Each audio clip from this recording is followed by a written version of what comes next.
Hi and welcome.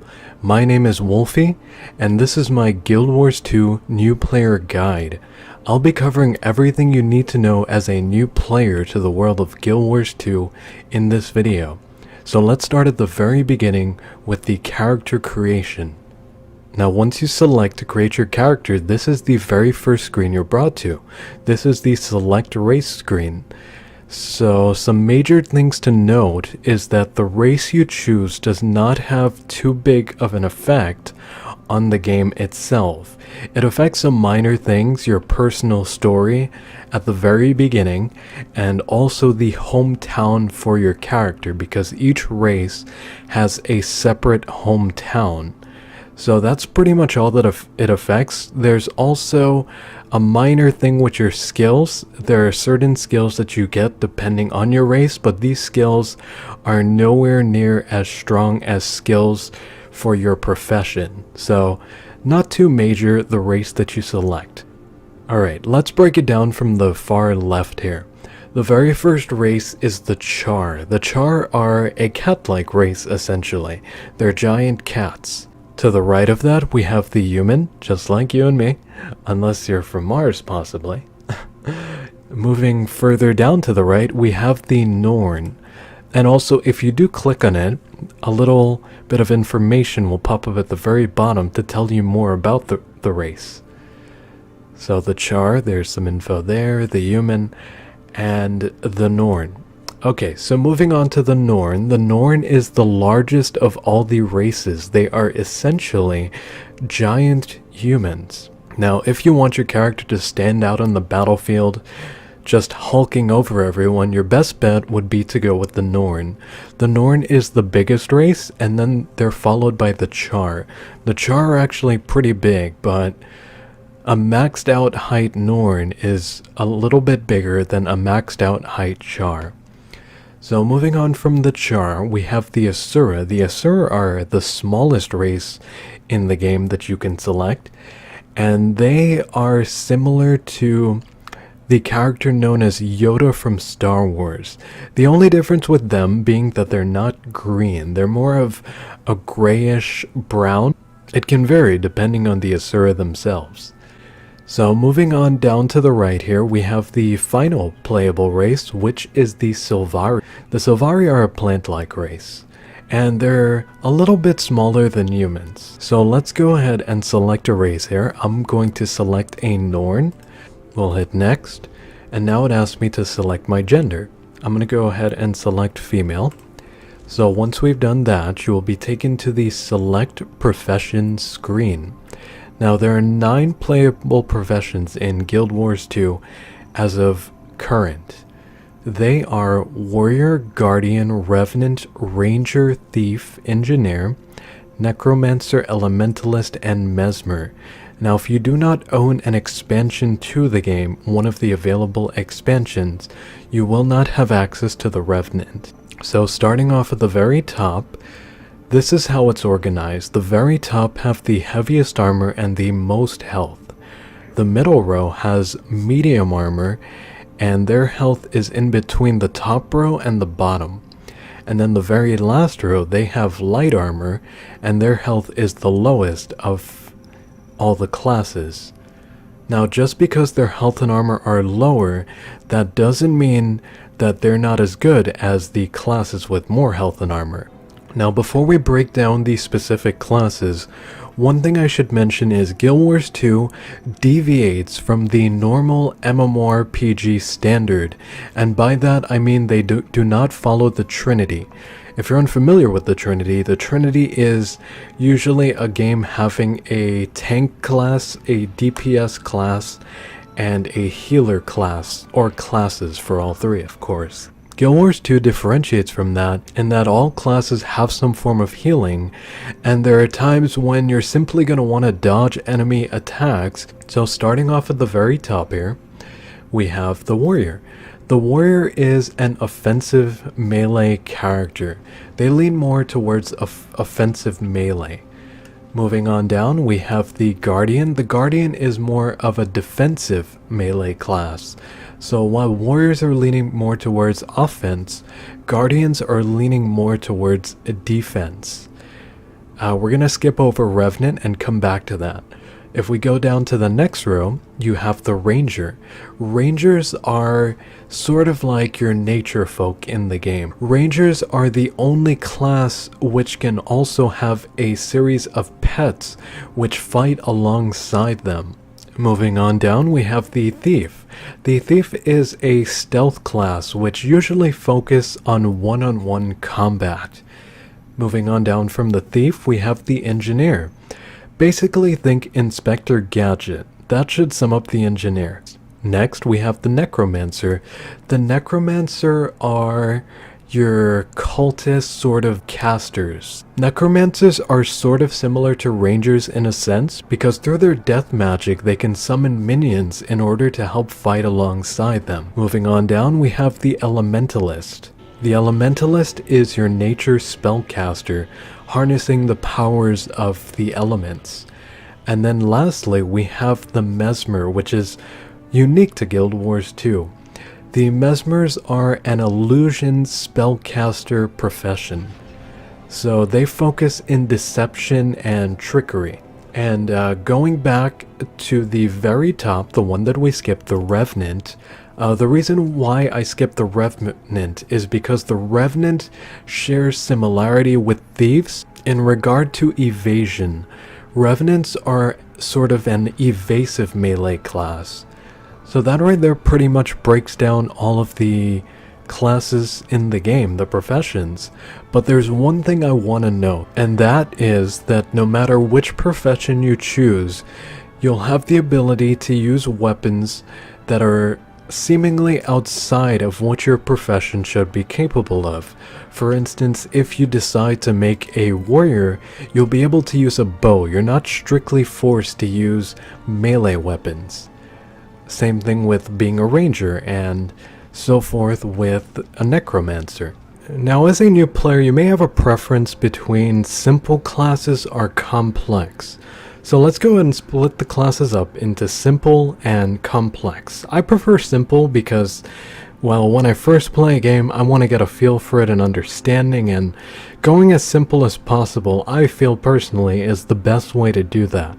So the simple classes of Guild Wars 2, where you can hop into battle without worrying about too much right off the bat, I would say those classes are Warrior, Guardian, Revenant, Ranger, and Necromancer.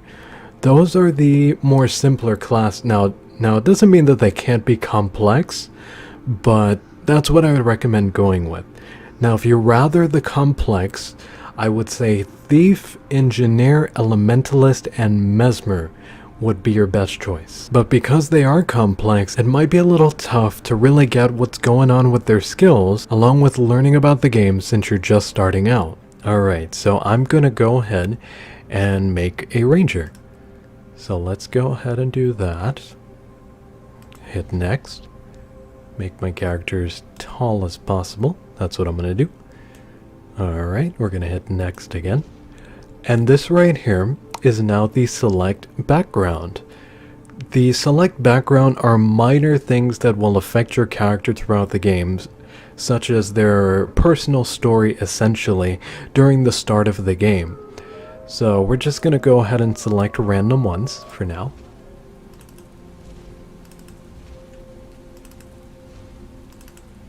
Alright, and this character is a ranger. I will go ahead and name this character Ranger. Okay. Alright, here we go. So this is a cinematic. This is normal when you start up your game. I'm going to go ahead and skip it though. So I'll see you in just a minute. Alright, here we are. So we're in game now. Things are loading up. Alright, let's give it just a sec for it to do that. Okay, so let me get rid of this. These are the basics to the game. You should have them popping up for you. You'll want to pay attention to them in your game though. Just the very basics, how to move around and stuff like that. Okay, so one of the first things that you may want to do when you do start up the game is you may want to play around with your options a little bit. Let me go ahead and show you what I would recommend. So I'm going to go ahead and hit the escape key, and that'll take me to this menu right here. And now I'm going to select options. Now another way to get there is by clicking on this cog in the upper left corner. So what I'm going to do, well, I already have these on, but in your game, they'll probably be off. You should turn these on. I would definitely recommend it, as they can make your gameplay experience a lot simpler. So you're going to want to turn on these two right here, AoE loot on interact and auto loot auto pickup. Basically what that does is when you kill a character within the world, they normally drop loot, items essentially, and you have to press a button in order to pick up those items. Now if you do not have this option on, well, those characters who drop items, sometimes they drop multiple items. And if this isn't on, you'll have a window show up which will show you all of the individual items, and you'll have to click on each one individually in order to pick it up. But if you have this on right here, all you have to do is once you press the button, you will not be shown that window, and you'll automatically pick up everything that they had on them. So that can really come in handy, which is why I'm suggesting you turn it on. Also, I have on show all usable object names, because sometimes it's easy to run past an object which you can use, so that's why I like to keep that one on. There are other options here which you can turn on. I prefer to keep these off though, because I would have a ton of names showing up on my screen at all times essentially if I were to turn these other ones on. Now there is a way to work around not having these on. If you are ever lost and you're looking for, say, a certain non-playable character that you need to interact with, and you can do that by pressing the Alt key as you're wandering about in the world. Let me go ahead and show you that right now. See, like, we're in here. I'm not clicking on anything right now, so if I hold the Alt key, I now see the names of all of the NPCs in the area. So keep that in mind if you decide to not turn it on. All you have to do, hold down the Alt key and everyone's names will show up above their head. Okay, so going back into that menu right there, I would recommend turning on Show Skill Recharge. And the reason for that is because when a skill is on cooldown, well, it can be a little tough to tell precisely when it comes off of cooldown and you're able to use it again. Let me go ahead and demonstrate that to you. So, skill recharge, we'll take it off for now. This is my healing skill. Let's use it. And as you can see, it's just grayed out a little bit. And once it fills up all the way, I'll be able to use this skill again. But sometimes you can find yourself pressing the skill a little early, and well, it won't go off, but this can get rid of that window there where you're unsure of whether it's off cooldown and you're pressing it but nothing's happening. See, now if we use it, we have a timer. It makes it a lot more precise, which is why I prefer to use that. I'm not randomly clicking on the button when it's close to coming back off cooldown, and yeah, it saves some time there.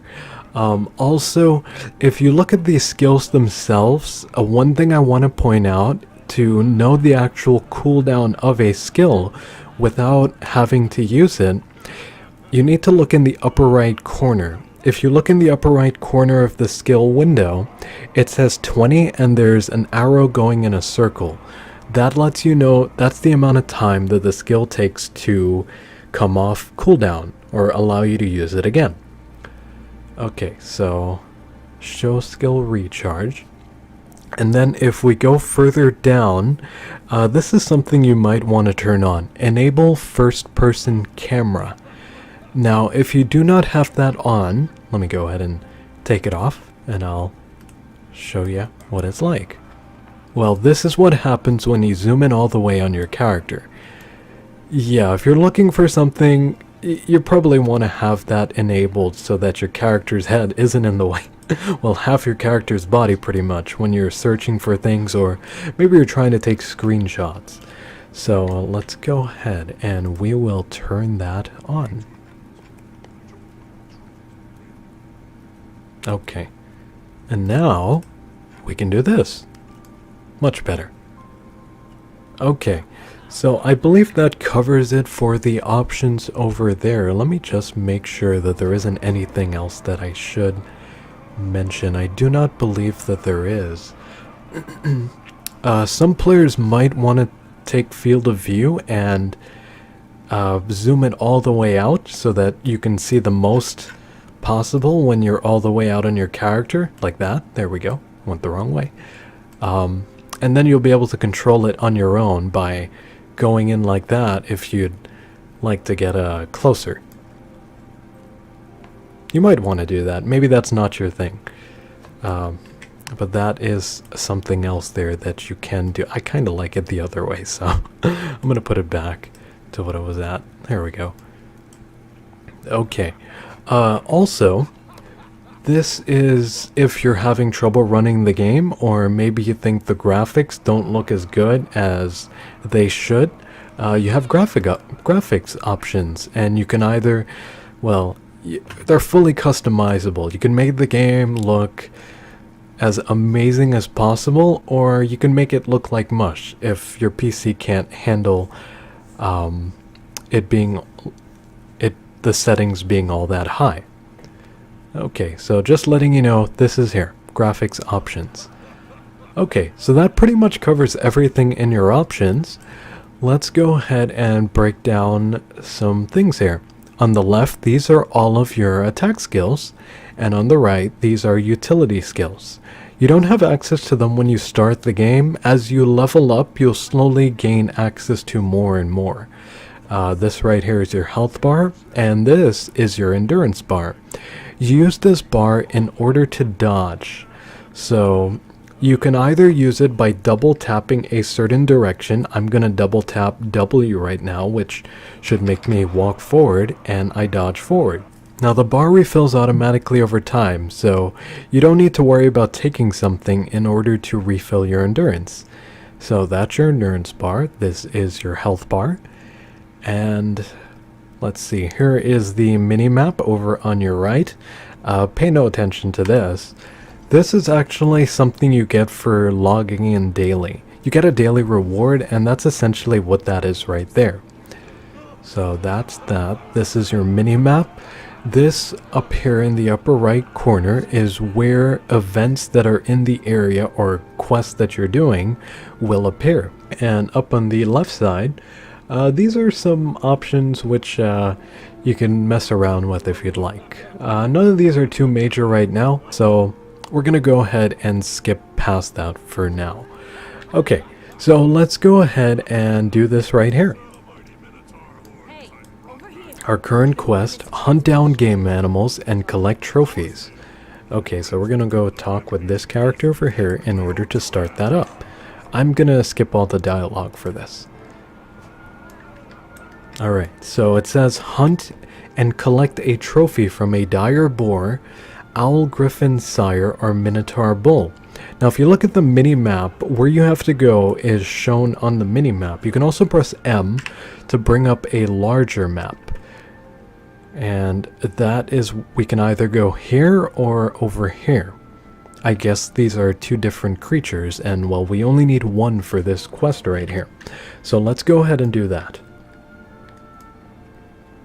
Also, if you look over here, you'll notice there's an arrow that'll point in the direction that you need to go in order to get to where it is that it's asking you to go. Okay, so let's go ahead and we will hunt a Alpine bull minotaur. Oh boy, this may be a little tough being alone here. Let's see if we can get it.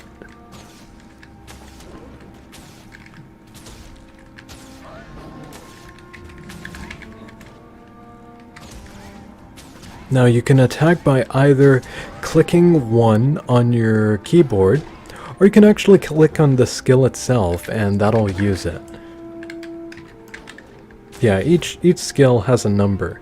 So yeah, basically just click on the number or click on it with your mouse.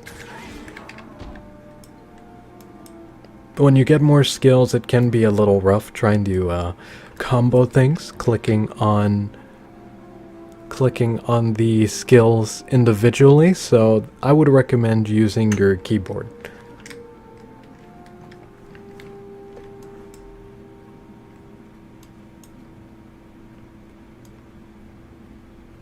Okay, so we killed the griffin. We're going to go ahead and head back over here to collect the reward. Or to progress the quest. Alright, we're going to go ahead and skip that. And now we have to go and accompany Ear on the Great Hunt. Once again, if you press M, you can see where to go. You can also look at your minimap.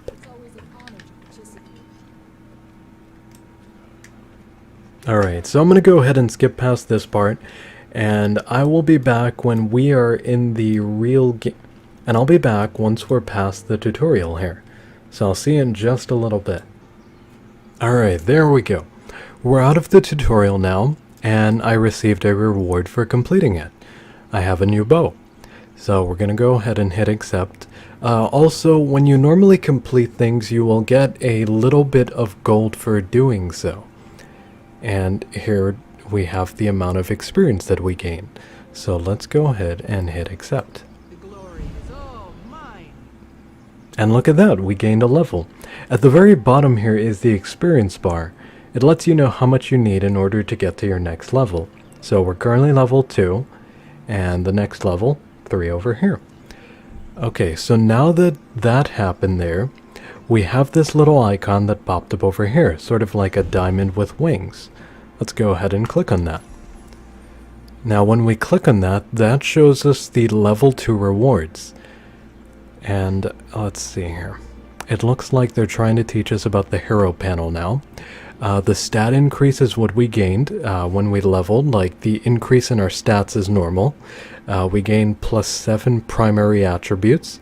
That automatically happens, so there's nothing you need to do in order to spend those points. It automatically allocates it. And we also unlocked Weapon Skill 2. That is the second skill on our bar here. So we have another attack skill now. Let's see here, the hero panel. Let's go ahead and explain that. The hero panel. So you can get to the hero panel either by clicking this icon, which is located over here, or pressing H. Now once you do that, it opens up this right here.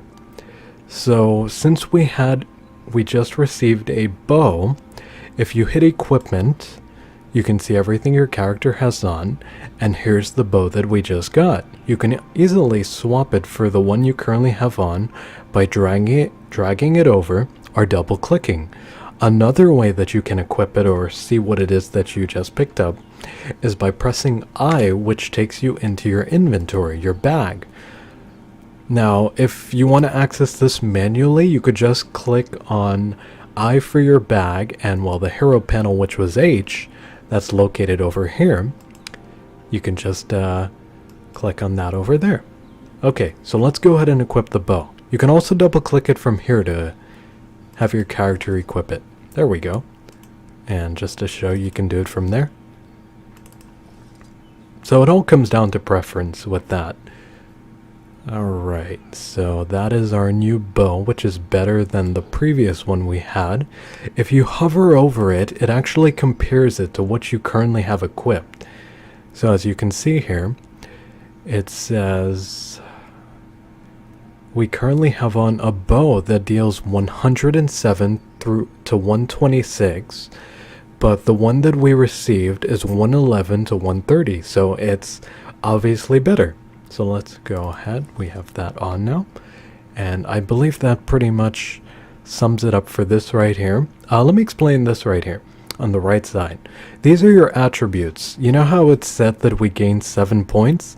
These are where the points went. So if you ever want to take a look at what your individual stats are, you can just come over here and you hover over it and it'll tell you. This is your attack power, increases attack, toughness, which increases armor, and so forth. Okay, So we can go ahead and get rid of this window. And once you do that, this shows you the rewards you'll have at upcoming levels. So these are the major rewards that you'll have. So at level 5, it says new profession skill unlocked. And what that means is we'll have another skill unlocked on our bar down here once we hit 5. Let's see, we've got equipment there. Personal story unlocked and plus 5 hero points. So at level 5 respectively, 6, 10, and then 11 is when they will unlock. Now the personal story. A lot of players at this point can be a little confused about what to do next. And that's because you don't unlock your main campaign until you hit level 10. And well, we're only level 2. So how this works is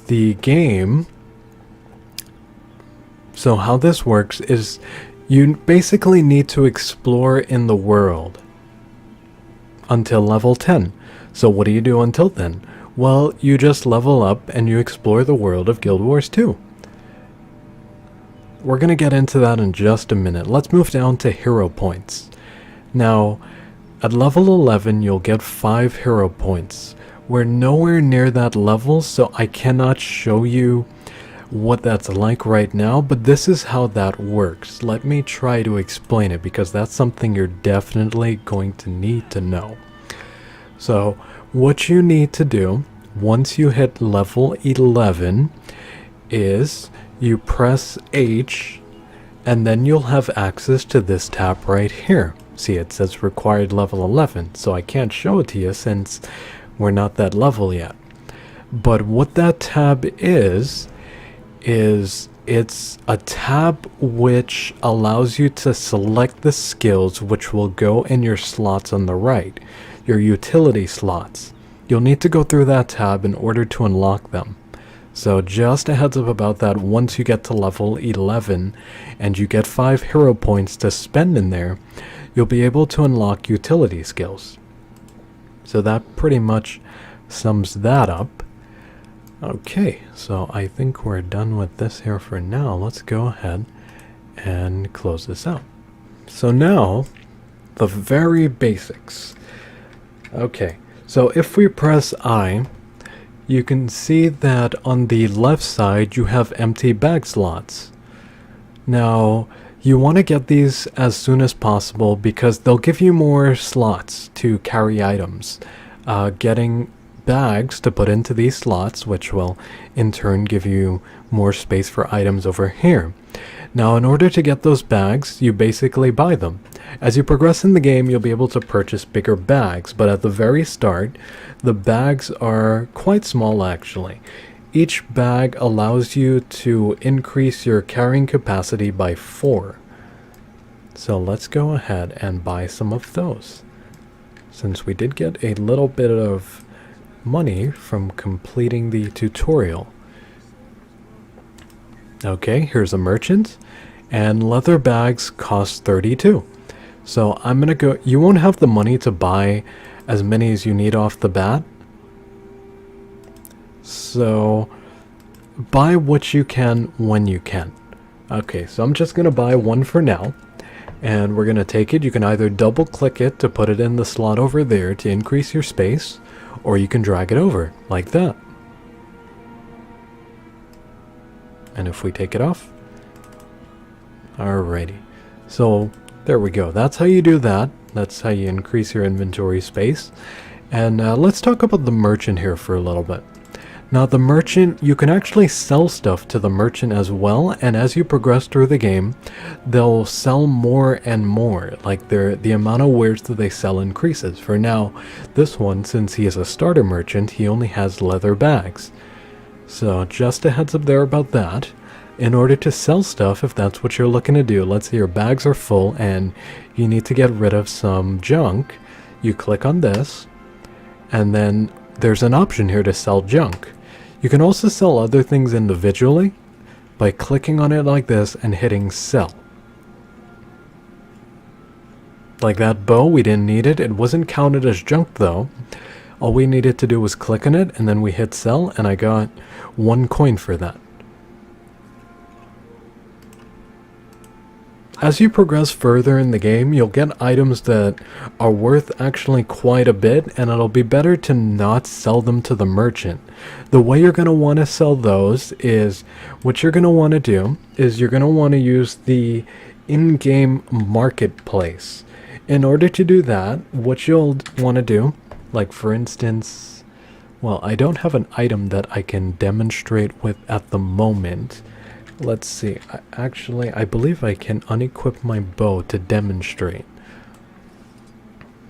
Okay, so to sell items in the in-game market, okay, it doesn't look like I have the option here. Yeah, because I already equipped the bow. Once you equip something, you can no longer sell it in the in-game marketplace.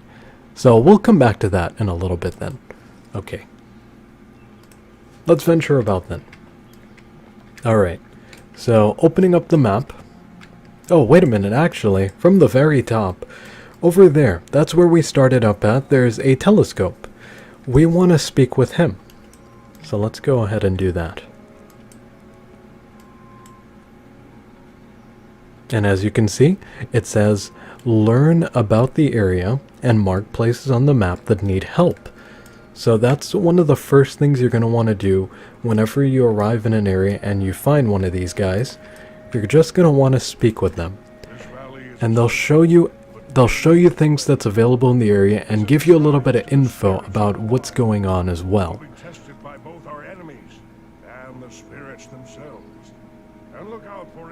Now all these things that he's showing us, this is how you level up in the world of Guild Wars 2.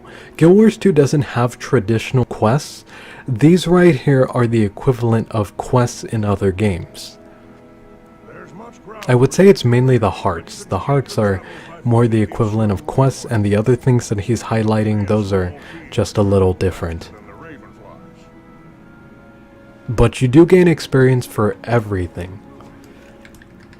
Okay, so now that he showed us the area, he has shown it to us, let's start with the closest thing to us here. This is a waypoint. This is how you travel, you fast travel in the world of Guild Wars 2. Now, let's see here. I have that one unlocked.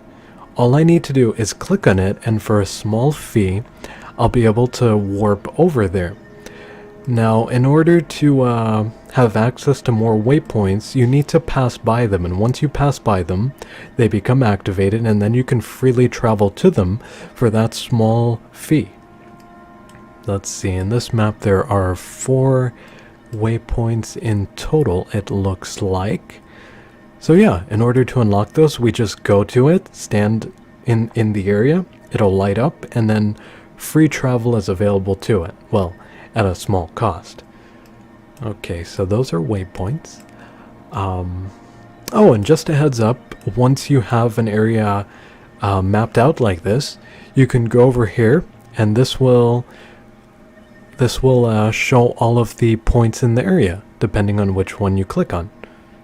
And well, as long as you have it mapped out. See, like this shows you all the hearts, the tasks. This right here, the waypoints. These are the points of interest, vistas, and hero challenges. Now I know there are hero challenges on this map, if I'm remembering right. It's just you can't see it right now. But there are some hero challenges. Okay. Oh, also up here, this is world completion. This is everything in the entire world. So there are 303. That's for you to keep track of your progress when it comes to exploring the world. Okay, so let's go ahead and head on over to a vista now.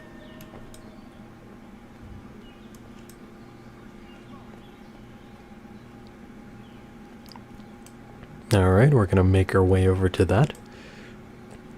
So vistas are sort of, they're like exploratory points that give you a cinematic view of the area that you're in once you get to them.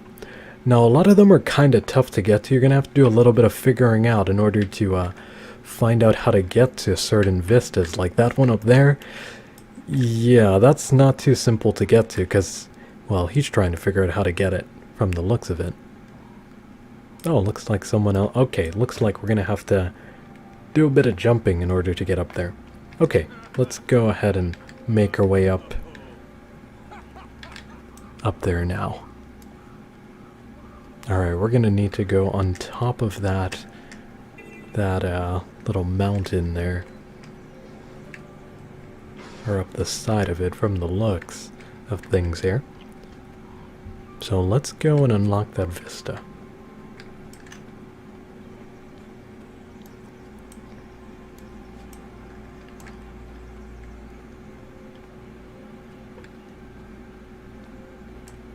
And people like this right here and that, these are real players. So, just a heads up about that.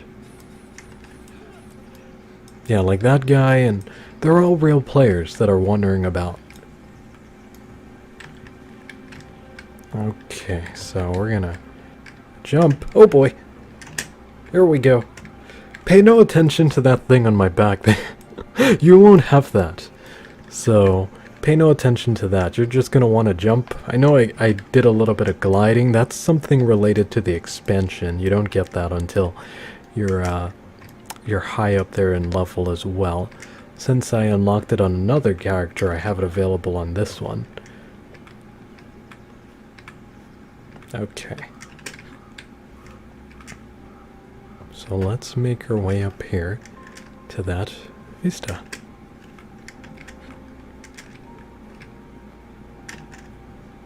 There we go, right here.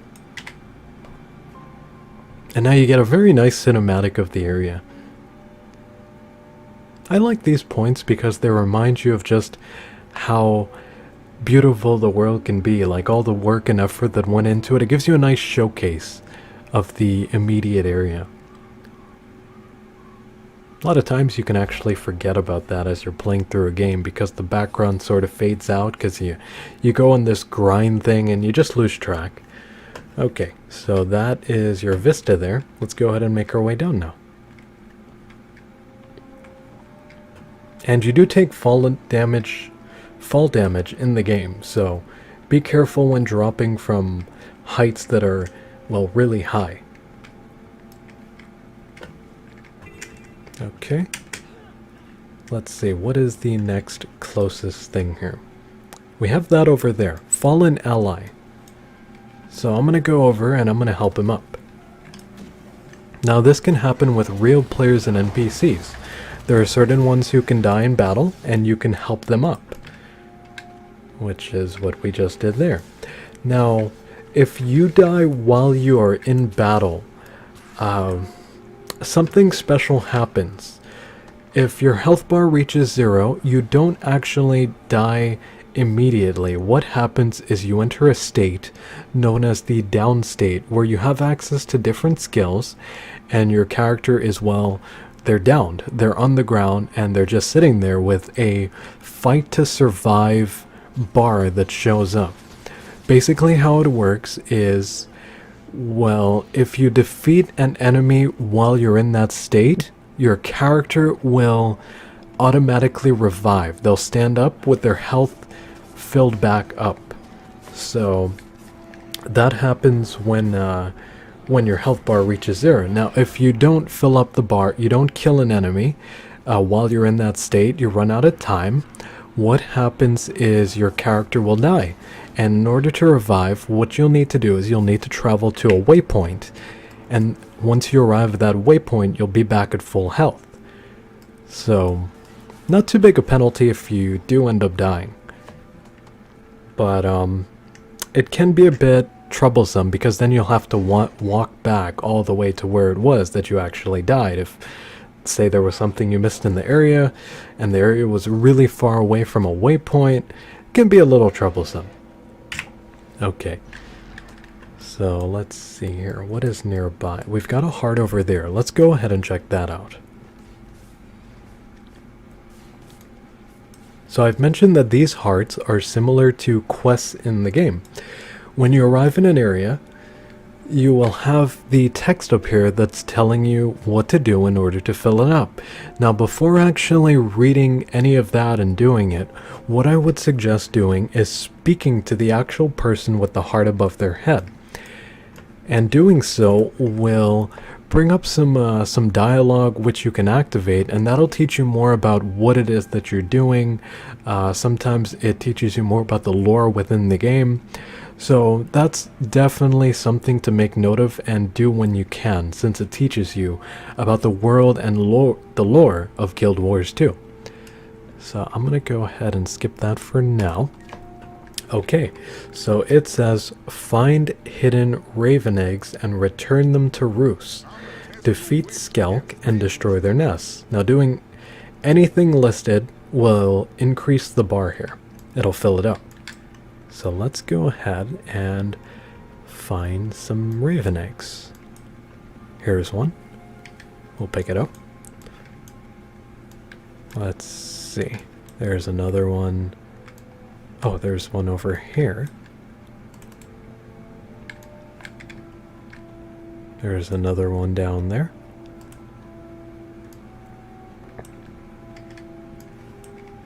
And now if we put it into the nest, which is right here, place egg back, there we go. It fills the bar up quite a bit. So you're going to want to do that in order to fill it up all the way. Let's see here. What else can we do in order to fill this up? Defeat Skelk and destroy their nests. Skelk were the enemy at the bottom of the hill. So let's go down there and defeat one or two of those, and you'll see that the bar is going to fill up a little further. Okay, here's a nest.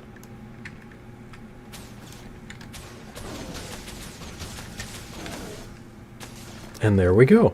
And here's a Skelk. And there we go again. Okay, so that's pretty much how that works. I'm going to skip forward just a little bit here, and I'm going to fill this up and show you what happens next. So I'll be back in just a second. Alright, there we go. And we're back. As you can see, we just completed it and we got a ton of experience down there for doing it. Also, now there's a heart over on the right. Same thing happened back when we did the Vista over there. We gained a bit of experience for that. For every point here, every single thing, you gain experience. And that is the main way of leveling up. You also get experience for defeating enemies, but it's not nearly as much. Okay, so now that the heart is there, we're going to go ahead and click on it. And once we click on it, we have a little message here. And then down here are the rewards that we receive. We get 45 coins, and we get some karma. Karma is a special currency. Let's go ahead and hit accept. And also down here it says merchant unlocked, shaman. I'm not going to try saying that, but we unlocked a merchant. So we hit accept. And now the person that was giving us the quest or the task, the heart itself, has now become a merchant. Now these merchants are very basic, and normally they sell things that, well, they're usually just for style for the most part. Sometimes they can be useful. They can be a useful piece of armor or a weapon, but more often they'll be something just for style. So let's go ahead and buy that with the karma that we have now. This is actually a little useful. It gives me +3 condition damage. So let's go ahead and put that on. Okay, so now I have +3 condition damage.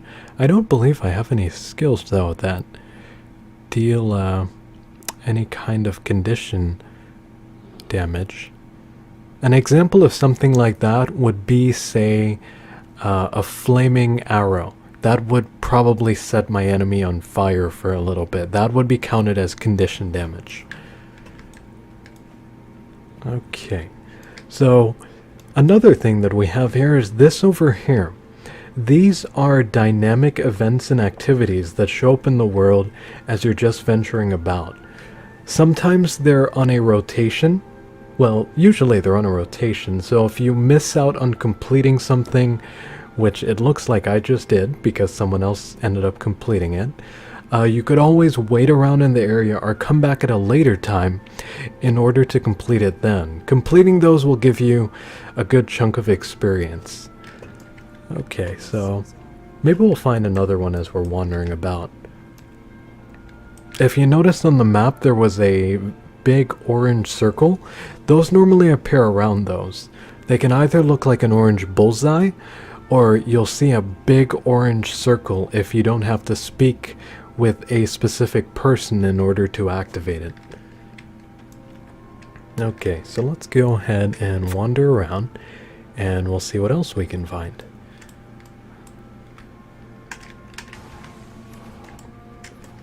I believe there should be one of those activities somewhere over here in this direction. Let's wander down that way.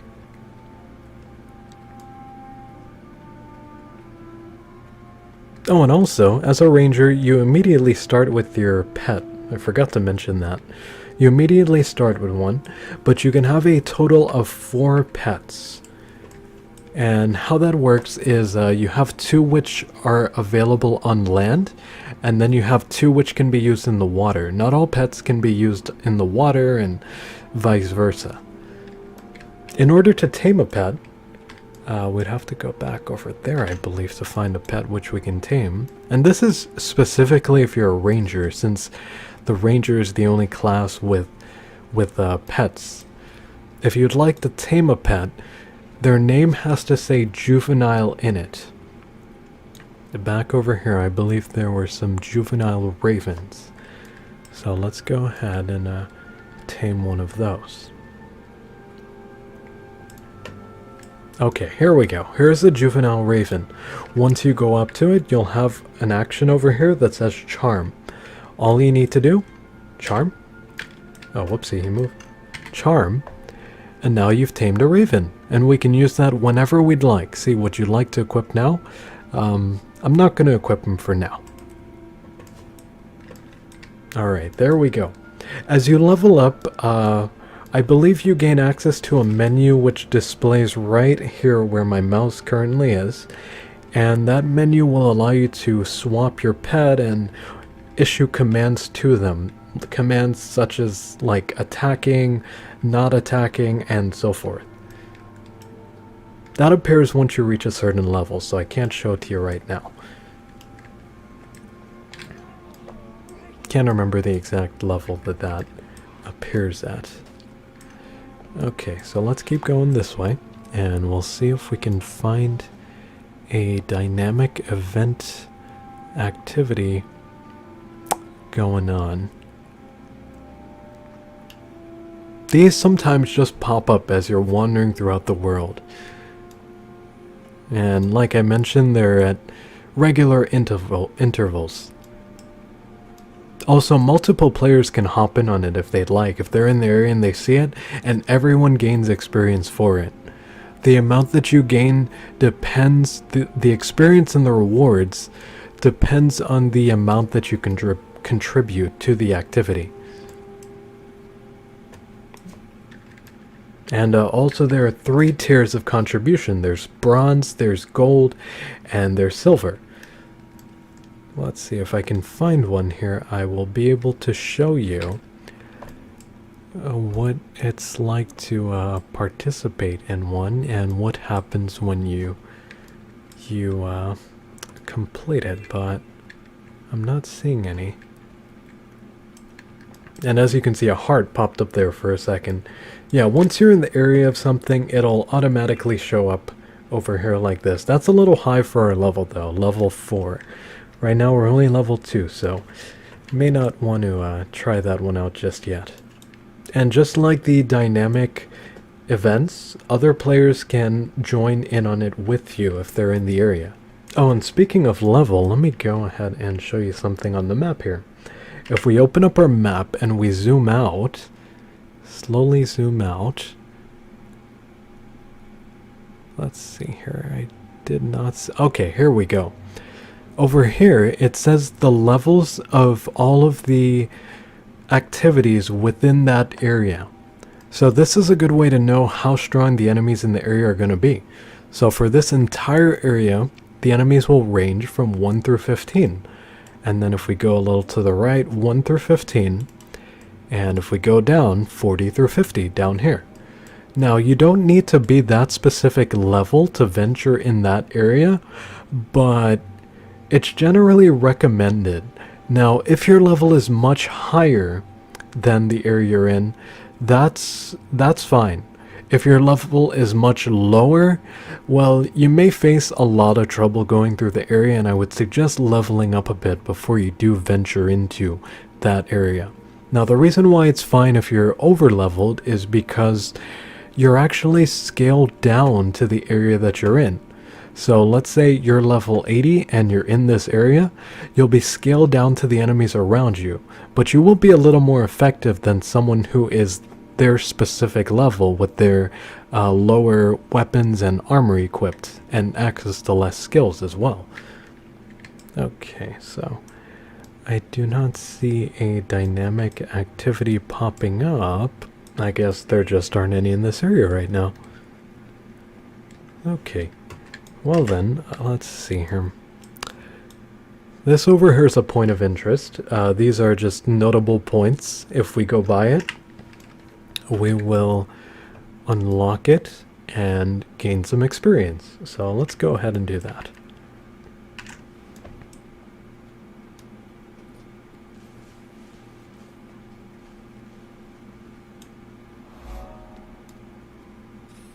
Alright. And it looks like we can actually do something here by this point of interest. Heart of Bear. It looks like it's a shrine to Bear. Meditate at shrine. Alright. Nothing really happened there. But there was some text. You can read that if you're going through it, and it teaches you about the game, the lore and stuff. Okay, over here, oh look at this, here's some water. When you enter bodies of water, you get access to a different set of skills on the left side. Underwater combat is different than on land in that, well, when you're underwater, you use either a spear or a harpoon kind of weapon. I don't have those unlocked yet, so I can't demonstrate it, but just a heads up about that. In order to equip those weapons, you would equip them just how you equip, say, a normal weapon that you do on land.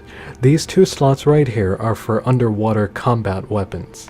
This is your spear, and this is the harpoon. But that doesn't become available until level 10. And you can also stay underwater indefinitely. Whenever you go underwater, your character... Let's see here, I can't show you my character's face, but as you do get further in the game, you get this item that looks like a, sort of like a mask that gives you oxygen underwater. Okay. Huh, we're not finding any events in the area, unfortunately. I'm not seeing anything pop up. Let's go in here. If we go this way, there should be something in here, but because of my current level, I might not be able to access. Oh, wait a minute. It looks like we can access it. But it may be a little too tough for us because, well, level 2 and they're level 5. These are hero challenges. These will be scattered throughout the map, the world. And, well, whenever you defeat one of these, or you complete it, you unlock a hero point. And, like I mentioned earlier, hero points are what you use to unlock more of your utility skills and abilities that go on the right side. So, I can't show you that right now because of the level, but if we talk to this person, I believe they will ask us to fight them. And if we defeat them, we gain a hero point, which... once we hit level 11, we'll be able to spend. Alright. They're just hanging out with the bears, huh? Yep. And also hero points, they show up on the map. Here's the icon for them over here. See, it wasn't showing up before, but now it's available. Click on it, and there we go.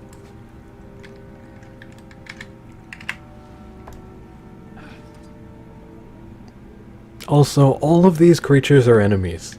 They would be attacking you when you're underwater, but I believe the game has sort of like a fail-safe kind of thing, because my level is too low to even have the weapon to engage them, and I believe that's why they're not attacking me.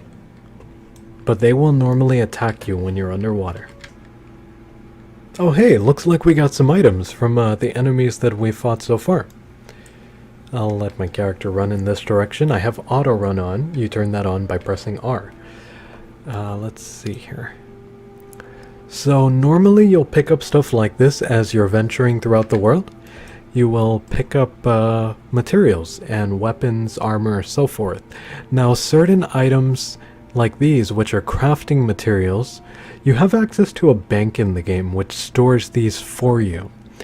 All you need to do in order to automatically transfer them out of your inventory and into that bank is you select the cog over here and then deposit all materials, and it'll automatically be deposited into your bank, which you can later access if you need to. Oh, wait a minute, something popped up. Drive the stampeding Minotaur. Okay, here we go. This is a dynamic event. So let's go ahead and do that. Even though my level's a little low for it, I'll go ahead and give it a shot. Now, if there are other players in the area, they can easily hop in and join me if they'd like. And they'll get rewards depending on how much they contribute. This might be a little tough though, being alone, but let's give it a shot.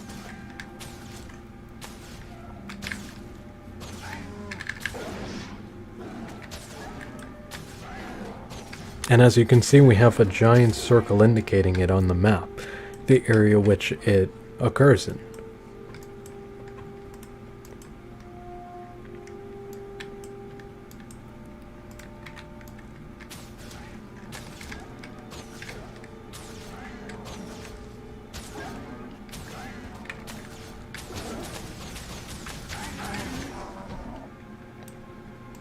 Alright, we're doing alright here. Not having too much trouble. Oh, well, look at that. Here we go. We've got some other players now. That should make it a little easier. It can be a bit tough completing these on your own, so just a heads up about that. Sometimes they can be incredibly difficult. Incredibly difficult. Because these are made to be group activities and events from time to time. So if you're unable to complete it alone, know that that's not really all that strange. Alright, there we go. And we got a gold medal. We also got some gold and some other things as well. Some karma. Alright, so now we've gained another level. Hey, level 3. Awesome. Awesome. Alright, we're going to click on the diamond with hearts again, and this shows us all of our rewards for getting to level 3. Plus 7 primary attributes. This is the inventory. It teaches you how to use it. I believe I went through that already though, so we don't need to do that again. And let's see, it's also teaching us about player versus player, PvP. Okay. Well then, if you'd like to PvP, well, there's the dialogue there. Capture point PvP, which is basically capture the area. It explains it a little bit too. And it also tells you that when you select PvP, you're automatically boosted to level 80. Yeah, so in order to PvP, if you would like to do that, you click on this icon, and then while over here, you have the option right here. Play Unranked Arena. And this right here will actually take you to the PvP lobby. That's an area with other players who are just setting up their stuff in order to do PvP if that's something you want to do. So just a heads up there about that for PvP. Also, did I mention for PvP you're boosted to level 80, and you stay level 80 while you're in PvP. Level 80 is the max level. Oh, and hey, we got a bag as a reward. Awesome. Let's go ahead and equip that. And now we have an extra 4 slots. Awesome. Okay, so now upcoming level rewards again. New profession skill unlocked. That is at level 5. Right now we're 3, so 2 more levels to go to unlock our next skill down here. Fine equipment. Personal story. Now your personal story, once you do hit level 10, you unlock a series of events. And once you complete all of those events, it becomes blocked out again. And you unlock the next set at level 20 and then 30 and so forth until you do get to the end of the game's campaign. So that's how that works. And of course, plus 5 hero points at level 11. Alrighty, and you saw players were able to hop in there while we were doing that activity, and they gained experience for it, and the amount they gain depends on how much they contributed. Yeah, gold is the most contribution. A gold medal is the highest that you can get or go. And if you look in the map over here, actually, it looks like there's another event like that. Now note with these events sometimes as you do progress further in the game, you get events that actually chain into other events, other activities. So sometimes you may want to hang out in an area and listen to what it is that the NPCs are saying to know whether it's going to chain into another event. And normally the end of these chains you get some pretty good equipment. So that's something to pay attention of and keep note of. See, sometimes they look like this. This is the bullseye. And then at other times, it can just look like the circle around your head. With the ones that are bullseyes like this above a certain player's head, you need to do something specifically in order to activate it, which is speak with that person, and then it'll start things up. See, like right here, I have a plan to tame the Growl, but I need an escort into their cave. Can I get you to watch my back? I think the level for this, my level might be a little too low, so we're not going to start it. But ones with marks like this over their head, you have to activate yourself, or someone else can activate, and once it's going, you can easily hop in, or they can hop in on you. Alright, so that pretty much covers most of the basics. There is one more, actually 2 more things that I just thought of that I could mention. Okay, so I was mentioning this earlier, but I didn't have any items to demonstrate. Sometimes you can sell... Oh, wait a minute, something popped up here.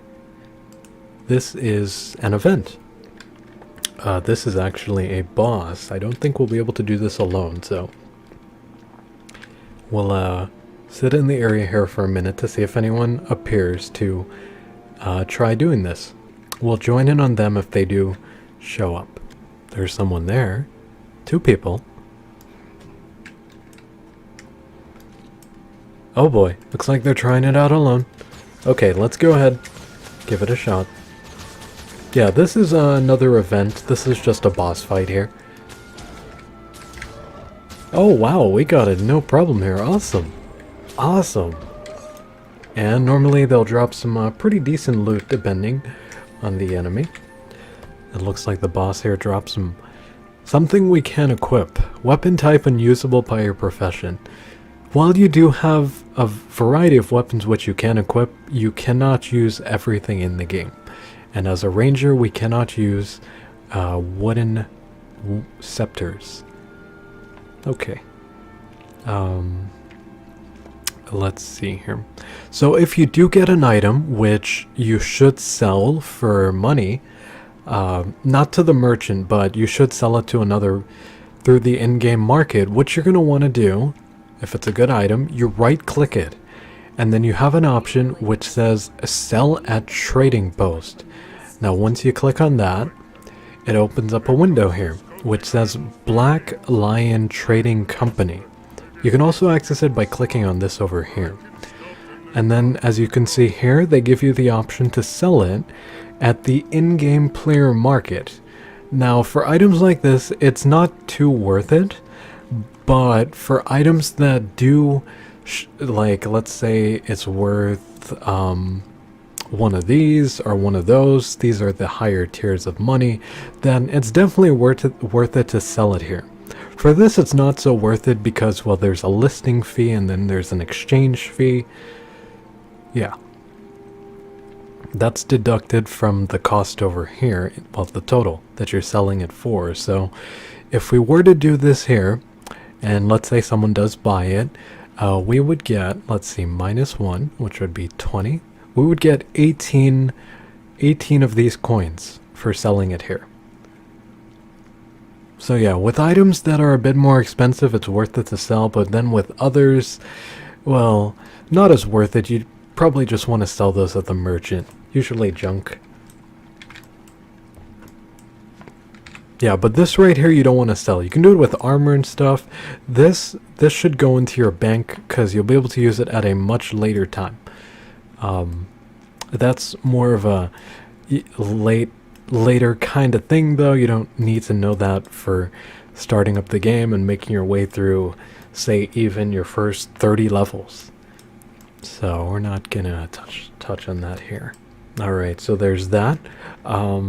I'm going to show you how to access your bank, because along with having space for your crafting materials, which is what that was that I just put into the bank there by hitting deposit, you also have space for normal items, like let's say a sword, a shield, armor. You have items for that in your bank if you do want to store it away. So I'm going to show you how to access your bank. Now, there are several areas in the game which you can go to in order to access your bank, but a surefire way to find one is in the hometown for your specific, or any race actually. Inside of the hometowns there are bankers which allow you to access your bank. So let's see here. This is the hometown for the Norn, known as Holbrack Break. So let's go ahead and go over there. I'm going to use the waypoint by clicking on it. And then we are going to go inside of here and I will show you the banker. Also, there are other merchants in the game aside from the item merchant, which I did show you earlier. There are merchants for weapons and armor, and they have their respective symbol above their head when you do see them. I believe in a moment here we will see a weapon merchant and then an armor merchant, so you'll be able to see what that looks like, those symbols. Yeah, so here we have an item merchant, we have our weapon merchant, weaponsmith, and then our armor smith. Wait, where's the armor smith? Over there. So yeah, you'll see if you click on them, they'll show you items which you can purchase. Now pay attention when you do check out items, the required level to equip it, because sometimes you can buy something which you cannot equip as of yet, and well, you don't want to do that. And also on the left here, well, level 10 weapons, these are things you can equip now, and then level 10, sometimes it'll say that, level 20, 30, and so forth. Can't equip any of these though, but we can buy them. And same thing for the armor over here. Oh, something I didn't mention about the Black Lion Market, or selling items by going in here and clicking right and then the trading post. The money that you receive from that does not automatically go into your inventory. In order to receive the money from that in your inventory, you have to go to one of these trading posts right here, and you collect it basically. You just speak with them and they'll give you it once you request it. The bank icon, it looks similar to the trading post one. I'm not too familiar with the Norn hometown, so not sure exactly where it is. Oh, there it is, right there, the banker. Found it. Yeah, it looks like a money pouch. That's what it looks like there. Oh, also, when you're in town, you can get one of these, a movement boost. Normally you get them by talking to NPCs at the entrances to towns. They'll boost you for free, which allows you to move around a lot more quickly. Ah, here we go. Okay, this is the banker. So we just speak with him, and you won't have as many slots as this, but this is what it'll look like. These will be your bank slots. I believe you'll have one of these, and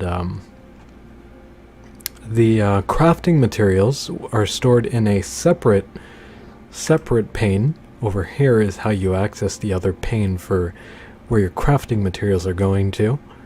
And you've got a wardrobe storage as well by clicking on the bottom one there.